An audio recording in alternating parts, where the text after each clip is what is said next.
Welcome back to Girl Talk. We are here with Barry Edwards at Island Tire and Automotive Services. We're here in the North End today. They have 2 locations on the island.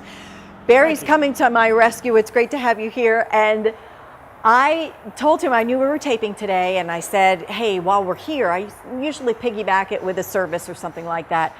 And last week when the temperature spiked, I think it was only a day or so, it got warm enough for the AC. When I turned on the AC, it wasn't so cold. So big red flag went up, and I thought, well, we're here, so hey, maybe take a look at it. And we thought we'd kind of fold it into the segment. You want to bring it in and make me fix her car again. Help me. That's okay.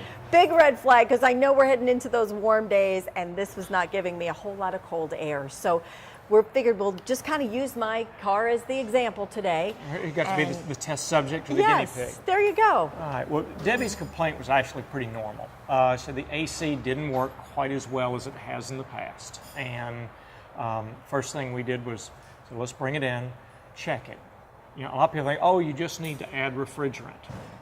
Oftentimes that is a perfectly valid reason, but generally you want to start with, let's figure out why. Is there a reason, you know, before you go trying to recharge a system, get very invasive? Like, don't get ahead of yourself. Right. So go down a checklist. Barry had a very comprehensive checklist that he was going down, and certain things that he wanted to check out. Well, we go through, we first. want to make sure things like all the other components, things like the compressor is functioning, the fans, that you don't have a case of a fuse blown that's preventing these things from coming on. So the first thing we did, we saw that everything on Debbie's car was functioning normally. Then we take a thermometer and actually put it in the vent and measure the difference. Now, one thing that was real telltale for us was that the vehicle was colder on the right side than the left side. She actually had on the right side, it was blowing about 68, 70 degrees out of the right side vents. The left side were blowing almost 80 degrees. No wonder she wasn't feeling quite as fresh on those warm days. Not so comfortable. And a good modern air conditioning system should be capable of blowing in the 50s. Every now and then some of them will actually blow in the upper 40s. Okay. And that's an extremely cold system. In Debbie's case, we did what was called an evac and recharge. So the first thing you do is withdraw or recover all of the coolant out of it, or the refrigerant or the freon as it's commonly known as. It's R134A. It's supposed to be the environmentally friendly version of the old freon. We use a machine like the Robinair. It recovers it. In Debbie's case, we were able to verify that her car is supposed to have 1.1 pounds of freon in it. In this case, it only had 0.25. So the fact that she was able to get any air conditioning at all was probably a pretty good sign, but it clearly is low.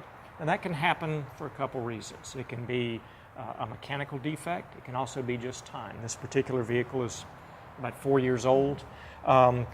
The first thing we looked at didn't see any obvious leaks. Generally, though, the refrigerant is clear, colorless. That's why when we go through that process to recharge it, we add a fluorescent dye. This is kind of cool, because I didn't realize this. As you said, to come back maybe in a week or so. A week or two. And they'll check just to make sure. They'll check the levels again, and if it's down again, you can kind of go in with a black light. Well, we won't necessarily check the levels, because the only way to do that, because this is an EPA controlled substance and it's not cheap. So what we'll do though is drive for a week or two. If you've got any leaks at any of the joints, we talked about earlier, some things like this. These different components are all connected by high pressure hoses, but every one of them uses seals, a little O-ring at each joint, and it's really important that those all be tight. You have to remember, under the car hood, they get subjected to all kinds of temperature extremes, so rubber will fail over time. Right. So the idea is use the black light, the goggles. So yeah, this little dye you can go in, so that's great. You It can go looks in like just CSI. with a black light and just see if there's any telltale signs of where it might be leaking, and then we can kind of, again, troubleshoot from that point. And in some cases, you may recharge a system, and it's still not blowing very cold. But that's why you want to check, because if your compressors are coming on and off, and they're not making noise, like we talked about this is a pretty normal air conditioning compressor. This wheel, it freewheels, and it uses, you turn on the air conditioning switch, engages a little electric clutch, and then it starts making the internal parts of this turn and that's what compresses the Freon. And we've talked about this. This is an evaporator core. These are pretty rugged. They're typically going to be mounted under the dashboard. So the challenge is these rarely fail, but if they do, it means it's pretty significant effort, because you've got to basically start by removing the steering column and then the dash, and because all of this is inside of a box. That sounds like time to go get a new car.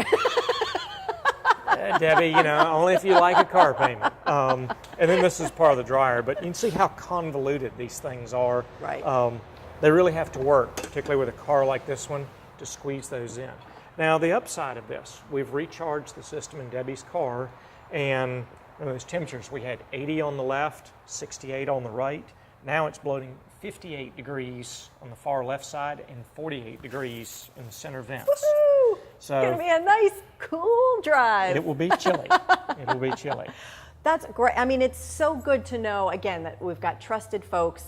You can come in and just say, hey, I've got this problem, and you're going through the steps. And you know, you said off camera too, there's some do-it-yourselfers out there, some home kits that are available, but there's also a downside to those as well, and you can overcharge, and there's not cheap. You've really got to be careful with this. So I put it in the hands of the people that know what they're doing, and where I know it's going to be taken care of, I'll come back at the recommended time, have you just do a quick check, just so I can feel comfortable knowing that there's no leaks, it's good to go. But if there were problems, then again, they'd be able to troubleshoot and then find out what parts are giving us the trouble and kind of act accordingly. That's great. Barry, as always, great stuff. Thank you. Thanks for making my drive so much more comfortable. I appreciate it. Well, we try. You always do great work. And again, 2 locations for your convenience here on Hilton Head.